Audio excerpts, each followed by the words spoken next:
Olá, amados, aqui é o pastor Israel Silva falando da lição 9, a Arca da Aliança. É muito importante que você curta, compartilhe, dê um like e divulgue este trabalho que no final você vai ver que isso tudo é para a glória de Deus. O objetivo geral dessa lição é refletir a respeito da Arca da Aliança no tabernáculo. Textual: pendurarás o véu debaixo dos colchetes e trarás para lá a Arca do Testemunho para dentro do véu.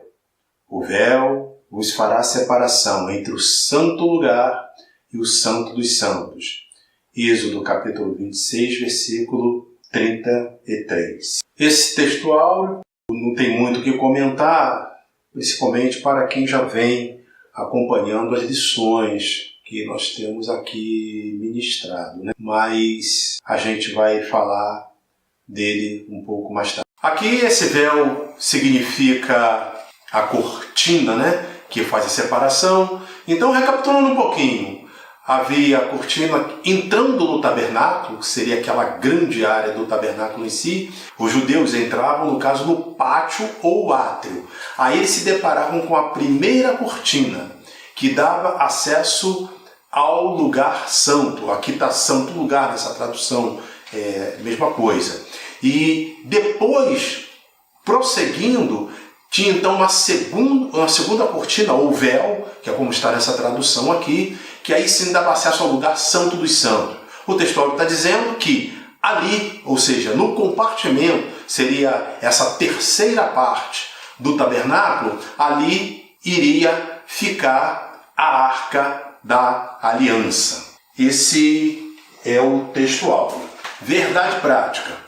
Por meio de Cristo Jesus, podemos encontrar-nos com o Deus Santo e Misericordioso.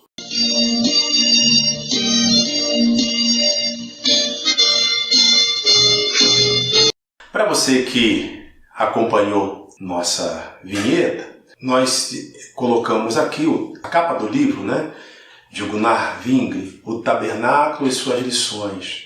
Esse livro da monografia da graduação em bacharel de teologia do Gunnar Wingre. Isso foi apresentado lá nos Estados Unidos. É claro que é uma versão traduzida.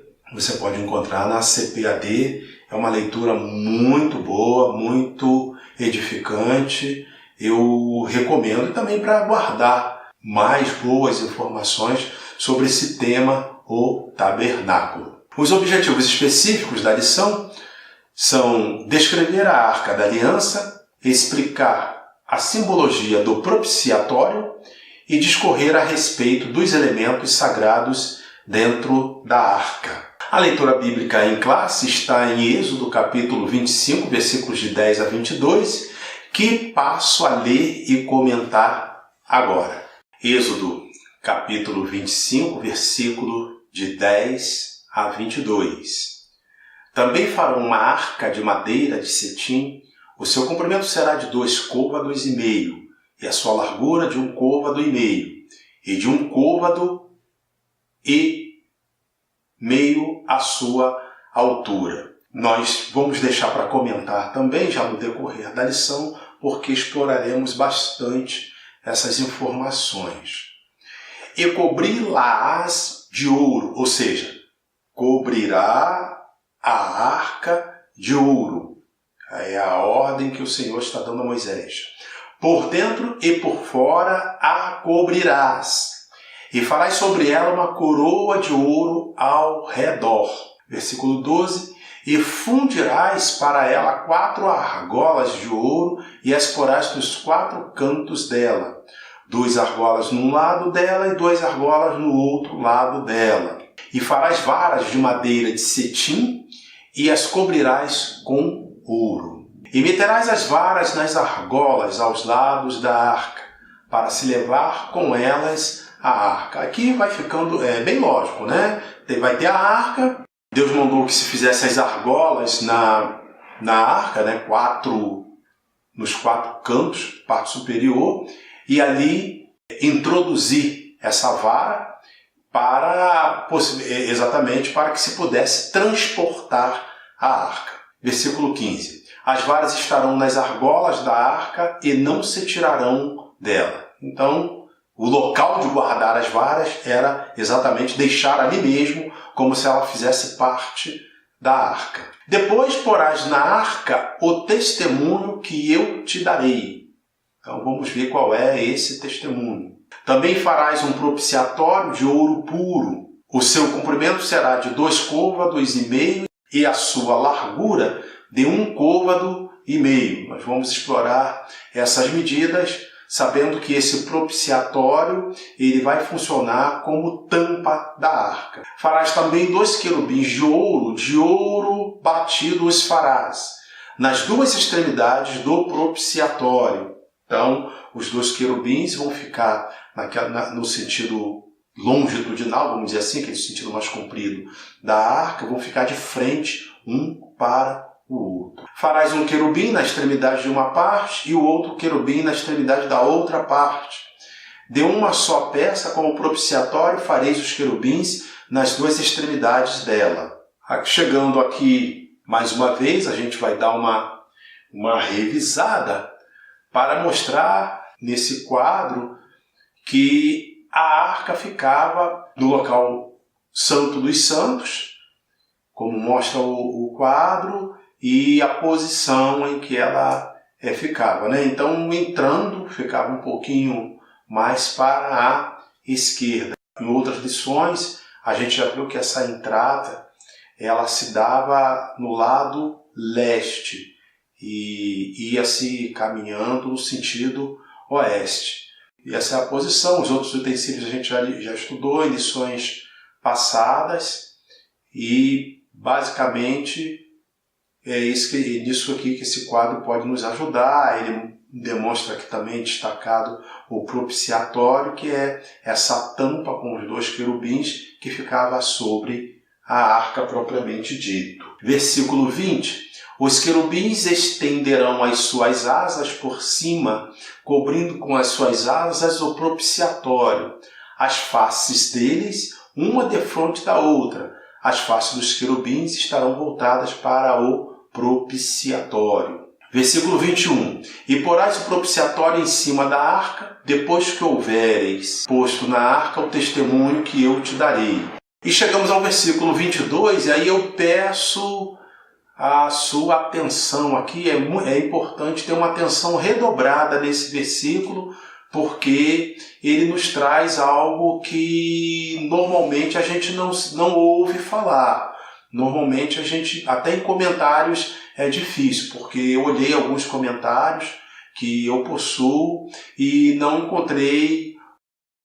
vi os autores dando aqui um destaque para esse versículo 22. Vamos ver o que diz aqui. E ali virei a ti e falarei contigo. E ali virei. Quem é que virá? Deus.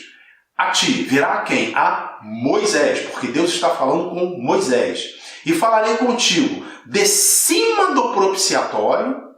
Então Deus está dizendo, falarei contigo, Moisés, de cima do propiciatório, do meio dos 2 querubins que estão sobre a arca do testemunho, tudo o que eu te ordenar para os filhos de Israel. Esse versículo nos leva a uma reflexão, porque nós vimos, nos acostumamos, aqui onde a gente estuda essa questão de tabernáculo, enfim, que no local santo dos santos só entrava Arão. E o que esse versículo aqui nos fala, o que eles nos chama a atenção, é que dali Deus falava com Moisés. Ora, se Arão entrava no tabernáculo uma vez por ano, e Deus falava ao povo de Israel, principalmente por meio de Moisés, ora, significa dizer que Moisés tinha acesso também àquela região ali, ou seja, Moisés também tinha acesso ao local denominado Santo dos Santos, porque, do contrário, esse texto não vai fazer sentido. E isso a gente vai confirmar com outras passagens que vão confirmar essa afirmativa. Por exemplo, Números capítulo 12, versículos de 6 a 8, após uma rebelião que houve do povo de Israel contra Moisés e Arão, Deus manda falar por meio de Moisés ao povo da seguinte maneira: se em Israel houver profetas, eu falarei com eles por sonho ou por visões, mas não será assim com meu servo Moisés, porque com ele eu falo boca a boca. Ora, se Deus fala com Moisés boca a boca, e esse versículo está dizendo que Deus vai falar ali de cima do propiciatório, fica lógico a gente entender que Moisés precisaria ter acesso ao local santo dos santos para ouvir quando Deus falasse com ele. Até porque, de outra forma, nada vai fazer sentido, porque se deixarmos para Arão só entrava uma vez por ano ali. Mas então, o que quer dizer se entrava só uma vez? Bom, Arão entrava uma vez por ano para fazer expiação do pecado de todo o povo e do pecado de si próprio. Então era essa a finalidade de Arão entrar no lugar santo dos santos uma vez por ano. Mas para Moisés, toda vez que Deus quisesse falar com ele, Deus iria chamá-lo para que ali falasse e ele levar tudo aos filhos de Israel. É isso que esse versículo está dizendo. Essa lição 9, a Arca da Aliança, está proposta na revista em 3 capítulos, como veremos. A descrição da Arca da Aliança, com base em Êxodo capítulo 25, versículo 10, o propiciatório da Arca, com base em Êxodo capítulo 25, versículos de 17 a 21, e os elementos sagrados dentro da Arca. Então, número 1. A descrição da Arca da Aliança.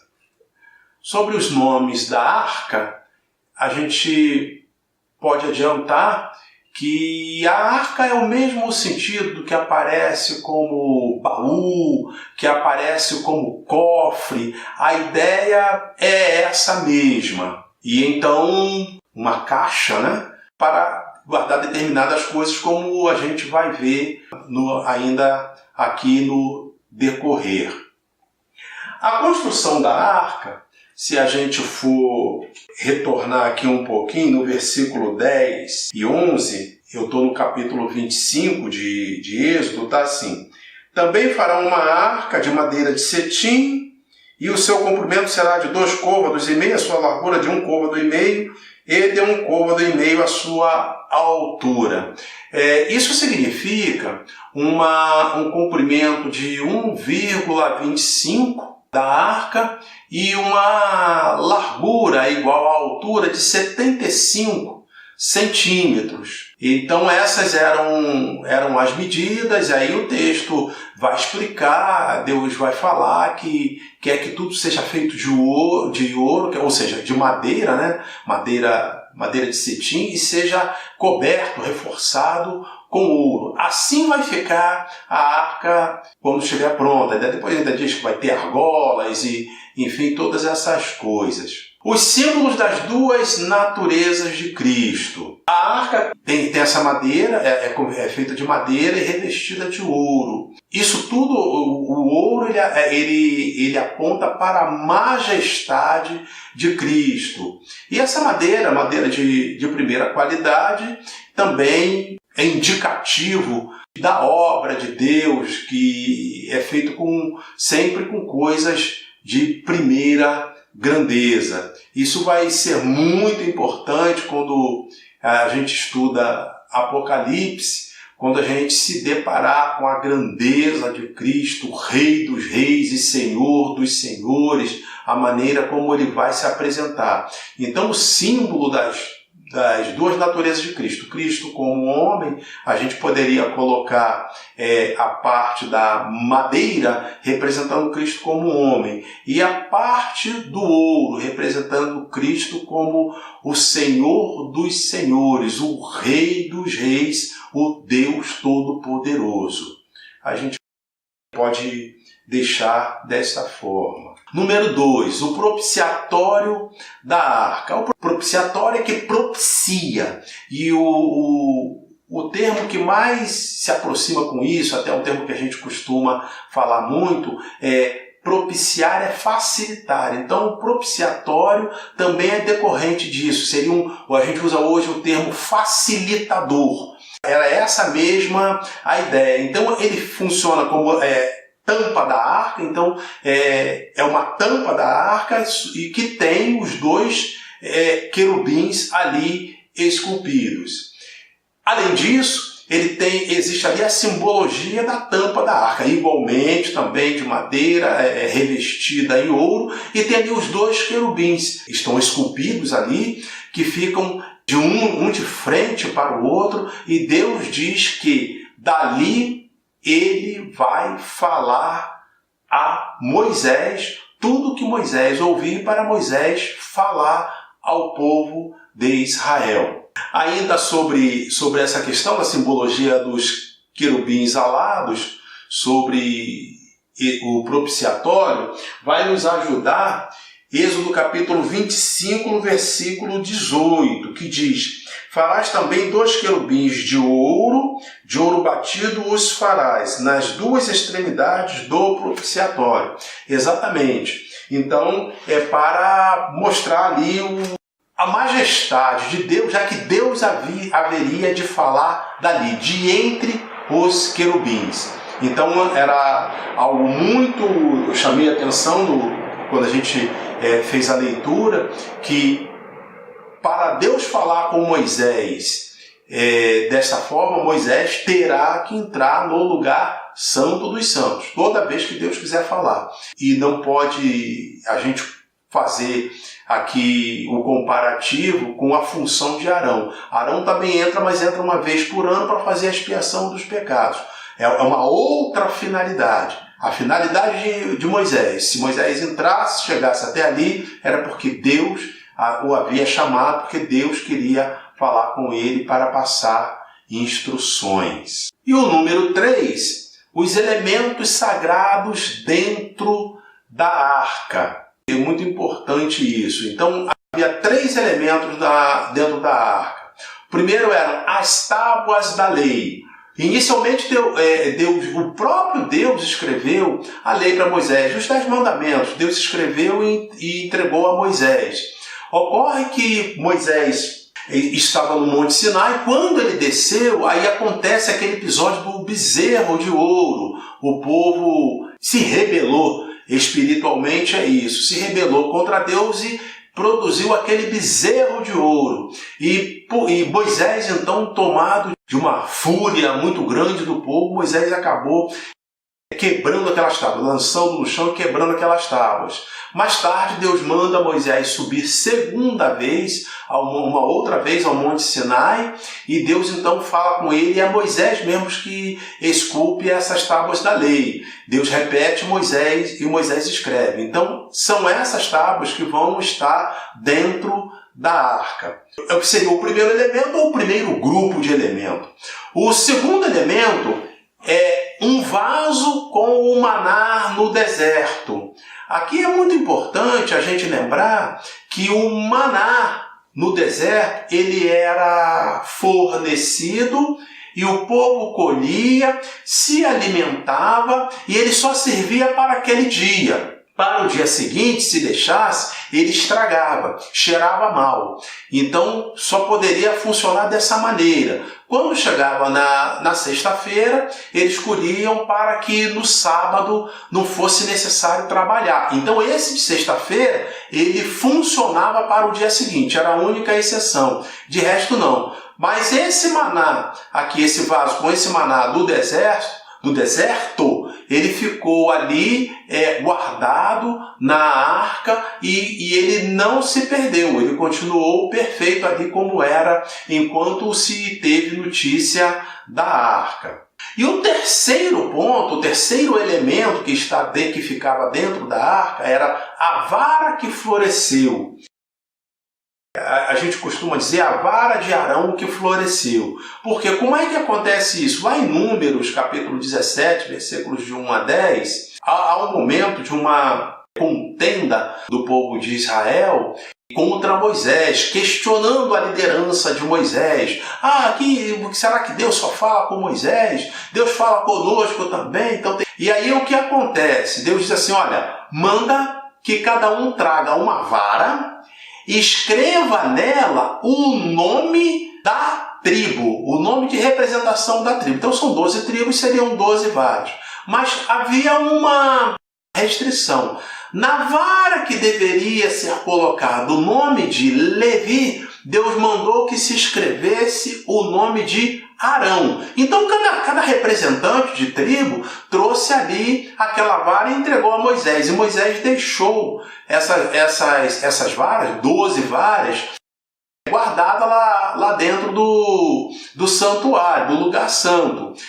E no dia seguinte, quando Moisés apareceu e aí foi olhar todas as varas, o que aconteceu? Todas as varas estavam comuns, uma vara com o nome do representante da tribo. Mas a vara de Arão, a vara que tinha o nome de Arão, essa vara, ela floresceu, ou seja, ela deu flores, ela deu rebentos, ou seja, ela brotou, e além disso, ela deu fruto, porque a Bíblia registra que ela deu amêndoas. Então, diante disso, o povo, ao menos naquele momento, o povo reconheceu, olha, não adianta, Arão é o homem escolhido, Arão é o sumo sacerdote e Moisés é o profeta de Deus que fala com ele.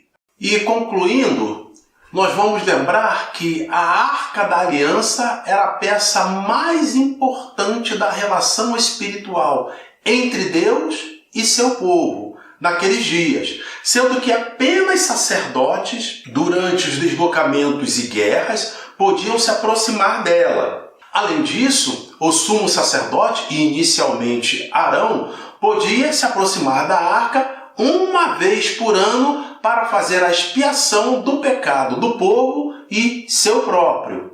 E ainda, Moisés, quando era chamado por Deus para Deus lhe falar, de cima do propiciatório, do meio dos 2 querubins, também se aproximava da arca. No entanto, o Senhor e Salvador Jesus Cristo, com sua morte na cruz do Calvário, fez o véu do templo se rasgar, sinalizando que está aberto o caminho para chegarmos a Deus, bastando que seja por meio do Senhor Jesus Cristo. Paulo escreve, só há um só Deus e um mediador entre Deus e o homem, que é Jesus Cristo, homem. Amém. Eu vou orar por você.